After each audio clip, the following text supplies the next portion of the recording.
La société Coni Dovi nous passe une commande pour du mobilier de bureau. Alors, elle souhaite 12 bureaux et 12 sièges de modèle indien de couleur rose.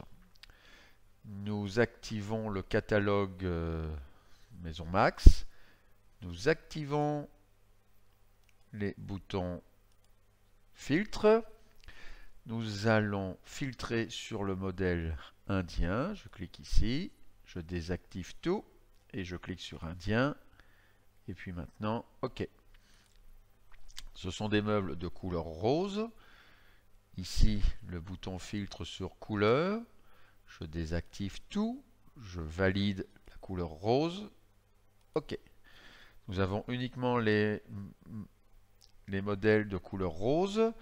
Maintenant, on va sélectionner bureau et siège. Donc ici sur le type, je désactive tout, le bureau et les sièges. OK. Sur le côté, j'ai mis la facture. Alors je vais compléter. Je prends la facture ici. J'appuie sur copier. Je viens ici. Je fais un collage brut. Et je vais diminuer, c'est trop grand, taille 9. Le type bureau, tabulation, rose, tabulation, indien.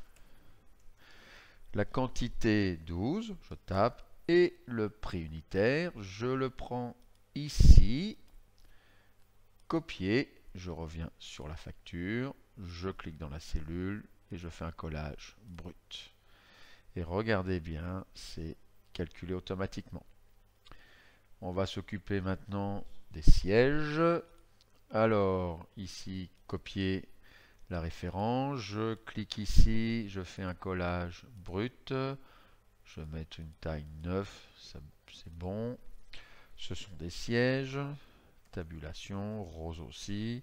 Indien, j'en veux 12. Et ici, je vais coller le prix unitaire. Alors je vais prendre les deux, vu que j'ai fait une erreur, je prends les deux prix unitaires. Je viens ici, collage brut. Voilà, j'ai mes deux prix unitaires. Ici, 12. Voilà, j'ai fait une petite bêtise. Alors la société Conidovi souhaite aussi des tables et des chaises modèle Méditerranée et couleur bleue.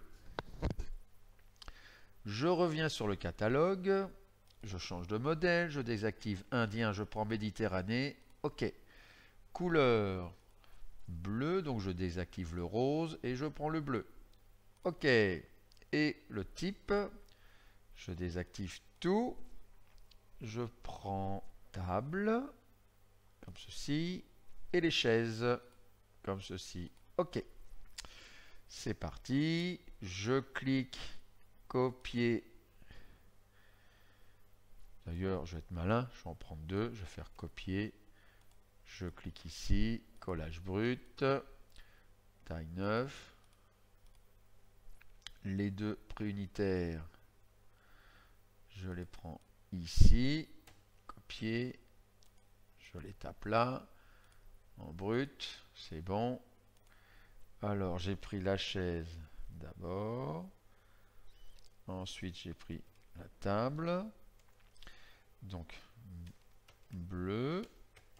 Méditerranée, attention aux fautes.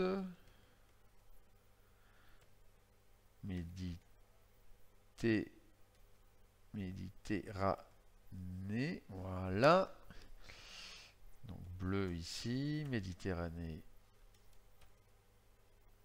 ici aussi. Donc là, des quantités de chaises. Combien de chaises? 14.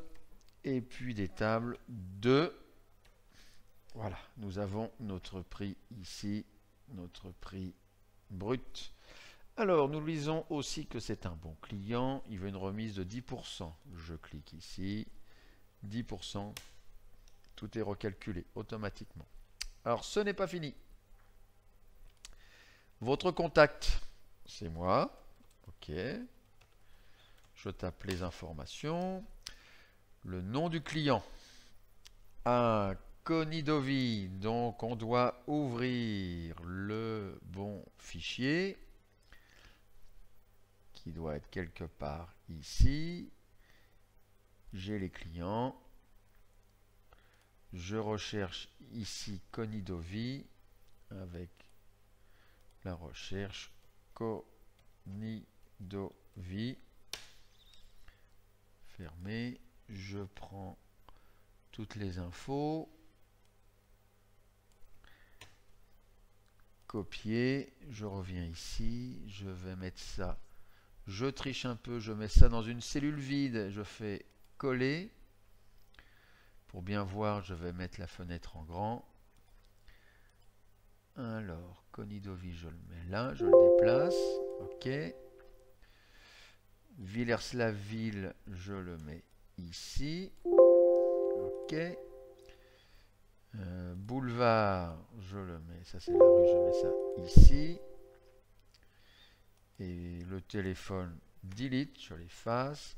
1495, c'est Villers-la-Ville, j'efface. Je clique ici, je vais devant 1495, Enter. Le SA, je peux l'écrire ici. Espace SA, entrée. Et alors, je sélectionne les 3 cellules et je vais sur aligner à droite, comme ceci. Voilà, c'est propre. La facture. Alors, quel numéro de facture? Allons dans le dossier facture. Je vois que j'ai déjà 1, 2, 3, 4, 5, 6, 7 factures. D'accord, 7 factures. Donc ici, ce sera la facture. Je viens sur la cellule A12. Je clique là-haut dans la barre de formule. Et je mets facture numéro 8. Enter. Est-ce qu'on a tout fait? Oui. On va enregistrer. Fichier enregistré. Alors, il faut retourner dans le bon dossier. En l'occurrence, moi, c'est cours UA3. Gérer une liste. Facture. Je prends le modèle de la dernière facture. Facture 7. J'efface le 8. Je mets la date du jour. On est le 11 mars. Voilà, je fais OK. On voit là-haut qu'on a le bon nom de fichier. Maintenant, on vérifie l'impression avec Fichier, Imprimer. Ça tient sur une page. Magnifique. Je suis revenu ici. D'ailleurs, regardez les pointillés. Ils apparaissent bien à droite de la facture. Maintenant, comme demandé dans les consignes, je vais exporter. Fichier. Exporter. Ici, le bouton Créer PDF. Il est déjà dans le bon dossier. Il porte le même nom que le fichier Excel. Il me suffit de cliquer sur Publier. Regardez, ça s'est ouvert avec Adobe Acrobat Reader. Je vérifie, mais tout ça m'a l'air très bien. Je peux envoyer la facture au client.